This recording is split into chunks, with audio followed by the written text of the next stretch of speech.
Welcome to Lectio Divina Reflections, Solemnity of the Nativity of St. John the Baptist, a reading from the Holy Gospel according to Luke. When they came on the 8th day to circumcise the child, they were going to call him Zechariah after his father. But his mother said in reply, "No, he will be called John." But they answered her, "There is no one among your relatives who has this name."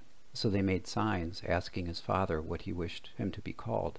He asked for a tablet and wrote, "John is his name," and all were amazed. Today's Gospel reading takes place after the Archangel Gabriel visited Zechariah and told him that his elderly wife Elizabeth would conceive a son and that they should name him John. Zechariah questioned Gabriel, and the angel told him that he would be unable to speak until the child was born.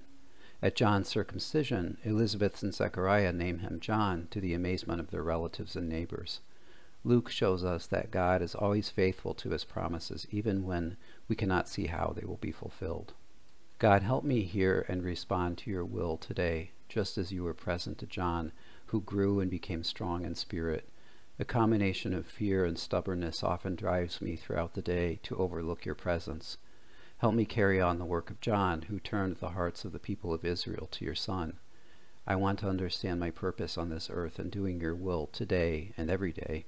Lord, as the day quickly runs its course, let me know the peace of your presence in every moment. Be with me, Lord. From the responsorial psalm, O Lord, you have probed me, you know me. You know when I sit and when I stand. You understand my thoughts from afar. My journeys and my rest you scrutinize. With all my ways you are familiar. St. John the Baptist, pray for us. Glory be to the Father, and to the Son, and to the Holy Spirit, as it was in the beginning, is now, and ever shall be, world without end. Amen.